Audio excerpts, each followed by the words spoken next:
ilmaan oromoo qaqqaalii waan addunyaa tarkaanfatan miidhagina akkuma jirtanitti salaamanna fayyadeessan haa qaqqabu jechaa warroonni yuutuub chaanala fayyaa faaraa taatan Abdirazaaq Tuubiyaatti sarchi gochuudhaan yuutuubii keessan irra galtanii waan salphaa tokko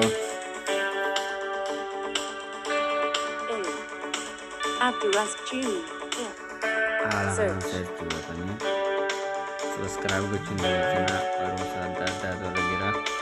Barumsa dabalataa argachuuf yuutuub chaanala Abdulaaf gochuudhaan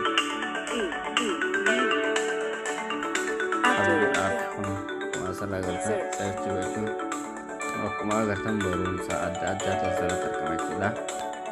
Barumsa kana hunda seenaatii irraa baradhaa isiniin jechaa wanti barumsa jedhamu tokko haantu ta'e jechuudha. Barumsa adda addaa jechuudha waan nama fayyadu faayidaa guddaa argatan jedha. Amma asumaan gara barumsa fayyaatti isin deemsa waa'ee loogu maarkeetii jechuudha.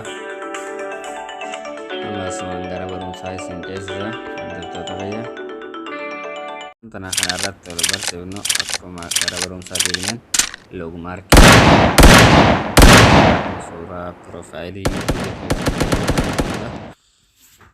feetu yuutuubii irra kaa'atan feetarra kaa'achuu dandeessa jechuudha. Garuu warraan tana kan nuti barannu kan yuutuubiiti jechuudha. Maqaa keessaniin jechuudha piroofaayilii alaabaa Oromoo gochuudhaaf adda bilisummaa Oromootiin godhachuu dandeessin jechuudha. Kun haala kanaan jechuudha. Afaan salphaa tokko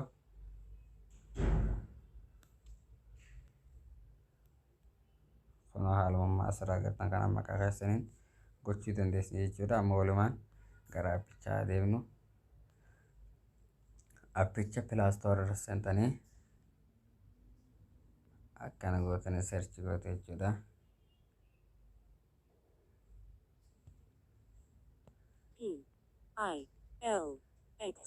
Kun amma akkuma asirra jiru asirraa argachuu dandeessin jechuudha. Appilikeeshiniin inni tokko kana jechuudha. Kun kasuuraati.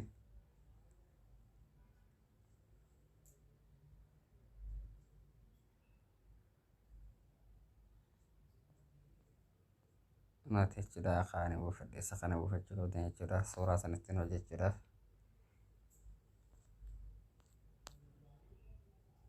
Egaa asumaan gara barumsa fayyaatti isin ceesisa.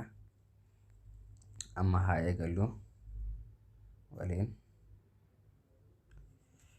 arsarra dhuftu jechuudha. Erga haala kanaan isin dhufe booda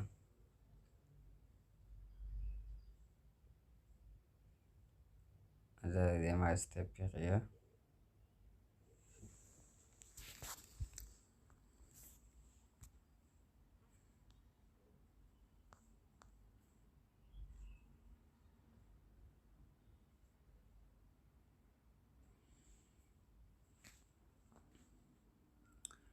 Amma sagalee dhaabee isin yoofa asumaan na hordofaa isin.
Correia.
makidah.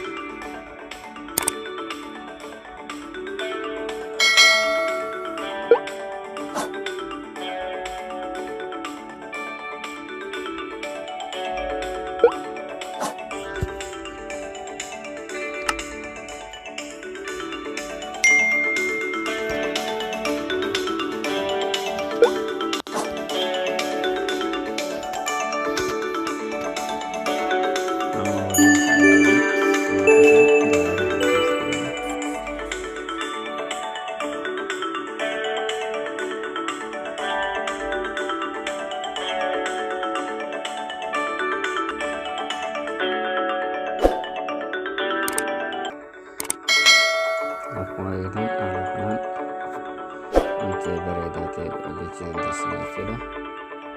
Barumsa irratti yaadde isaa gama waliin turre sana barumsa irratti walitti deebiin. Assalamu alaikum.